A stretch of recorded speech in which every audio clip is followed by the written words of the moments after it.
आज हम प्रश्नावली 1.6 का पहले, दूसरा और तीसरा प्रश्न पढ़ेंगे, जिसमें आपको दिया है ज्ञात कीजिए 64 की घात 1/2। आपने घातांक के नियम पढ़े होंगे।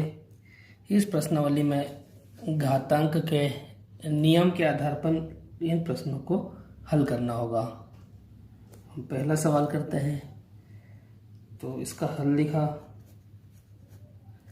हल में सबसे पहले आपने प्रश्न को उतारा 64 की घात 1/2। अब हम क्या करेंगे, 64 के आपके फैक्टर करने होंगे।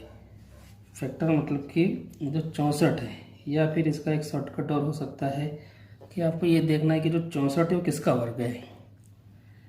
तो आप देखोगे कि हम 64 को लिख सकते हैं 8 गुणा 8, 8 64।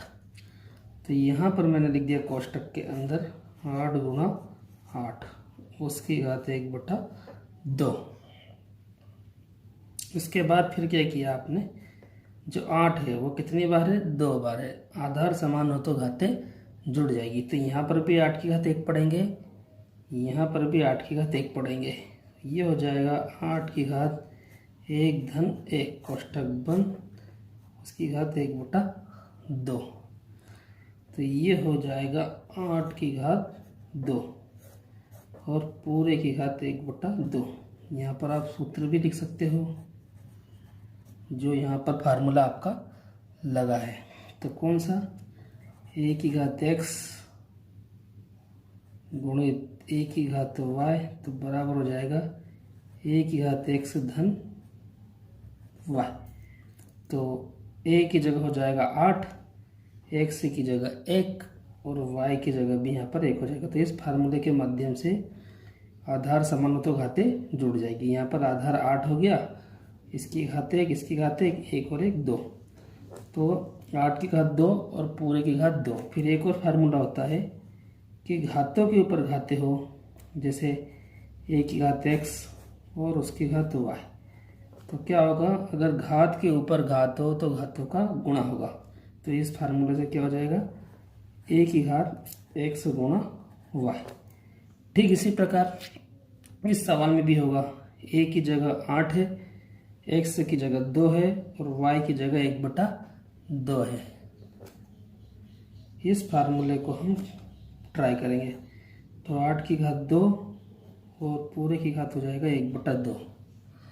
अब देखिए 2 से 2 आपका कैंसिल हो गया, तो फाइनली क्या आ गया आपका आंसर, 8 आ गया। तो आप लिख दोगे आंसर कितना हो गया, ये आपका आंसर हो गया है। तो ये आपको समझ में आया होगा प्रश्न। अब इसी प्रश्नावली का दूसरा प्रश्न देखेंगे। तो दूसरा जो प्रश्न है वो है 32 की पावर 1/5, 32 की घात 1/5। इसे भी हम हल करते हैं। तो हल करने के लिए आपने हल लिखा, यहाँ पे लिखा 32 उसकी पावर 1/5। अब आपको यहाँ पर क्या करना पड़ेगा, 32 जो है इसके फैक्टर निकालने होंगे, क्योंकि 32 किसी का भी पूर्ण वर्ग नहीं है। तो इस तरह से आपने छोटी क्लास में इसके फैक्टर निकालना पड़ा होगा। इसको 2 से भाग देंगे। सबसे पहले अभाज्य गुणनखंड विधि बोलते हैं इसे। तो 2 से भाग दिया, जब आप 32 में 2 से भाग दोगे तो 16 हो जाएगा। फिर 16 में 2 का भाग देंगे तो ये हो जाएगा 8। फिर 8 में 2 का भाग देंगे तो ये हो जाएगा 4, और 4 में 2 का भाग देंगे तो 2, और 2 में 2 का भाग देंगे तो 1 हो जाएगा।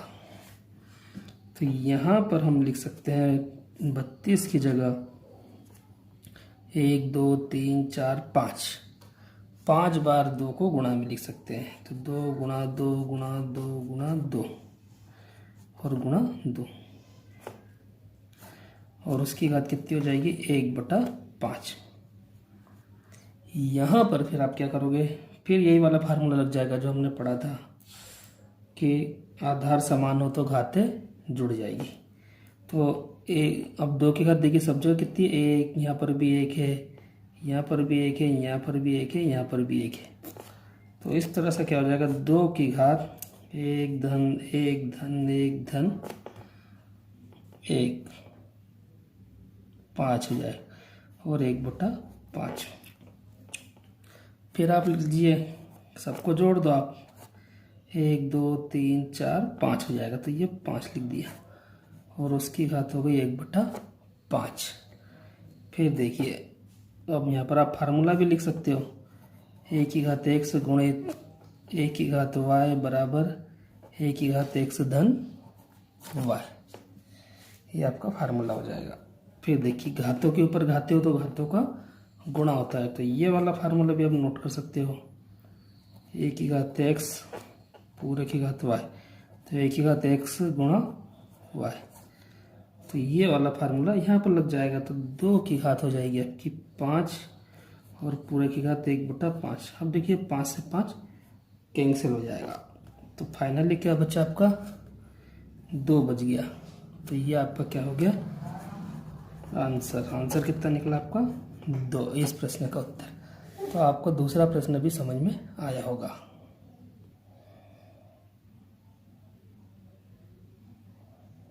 अब जो तीसरा प्रश्न है वह है 125 की घात 1/3। अब इसके लिए भी आप क्या करेंगे, इसका भी हल लिखा हमने और यहाँ पर आपने लिख दिया 125, उसकी घात आपने लिख दिया 1/3। अब आपको क्या करना पड़ेगा, यहाँ पर 125 के भी आपको गुणनखंड निकालना होगा, अभाज्य गुणनखंड। आप देखिए यहाँ पर 2 से भाग भी नहीं जाएगा, 3 से भी नहीं जाएगा, इसलिए हम किससे देंगे 5 से। तो जब 125 में आप 5 का भाग दोगे तो यह हो जाएगा 25। फिर 25 में 5 से भाग दोगे तो ये हो जाएगा 5 और ये 5 से भाग दोगे तो 5 कम 5। तो इसका मतलब क्या है, 125 के आपके जो गुणनखंड निकले हैं यहाँ पर हम नोट कर देंगे, 5 गुणा 5 गुणा 5 और पूरे की घात कितनी हो जाएगी 1/3। जब इनकी घात कुछ नहीं है तो इनकी घात को 1 पढ़ा जाता है। फिर घातांक का नियम लग जाएगा जो अभी हमने पिछली बार पढ़ा। तो ये हो जाएगा 5। अब जब आधार समान हो तो घातें जुड़ जाती है। यहाँ पर आधार में 5 है तो ये हो जाएगा 1 धन 1 धन 1 पूरी की घात 1/3। यहाँ पर आप चाहो तो सूत्र लिख सकते हो, लिख दोगे तो बहुत अच्छी बात है। तो यहाँ पर हो जाएगा a की घात x गुणित a की घात y बराबर a की घात x धन y। अब आप देखिए 5 की घात, इन सभी घातों को जोड़ दीजिए, 1 2 3 हो जाएगा ये और पूरे की घात 1/3। फिर यहाँ पर एक और फार्मूला लग जाएगा जो आपको ध्यान में होगा कि घातों के ऊपर घाते हो तो घातों का गुणा होता है। तो 5 की घात 3 पूरे की घात 1/3 सॉरी फार्मूला। अब आप यहाँ पर फार्मूले में थोड़ा सा मिस्टेक है, फार्मूला आपको कौन सा लगाना पड़ेगा कि a की घात x पूरे की घात y। तो क्या हो जाएगा a की घात x गुणा y। तो अब आपका a बराबर 5 है और x बराबर 3 y बराबर 1/3। तो यहाँ पर हम फार्मूला लगाते हैं। तो 5 की घात 3 गुणित 1/3, ये 3 से 3 कैंसिल हो जाएगा, भाग चले जाएगा, यहाँ बच गया 5 और यही 5 आपका क्या हो गया आंसर हो गया है।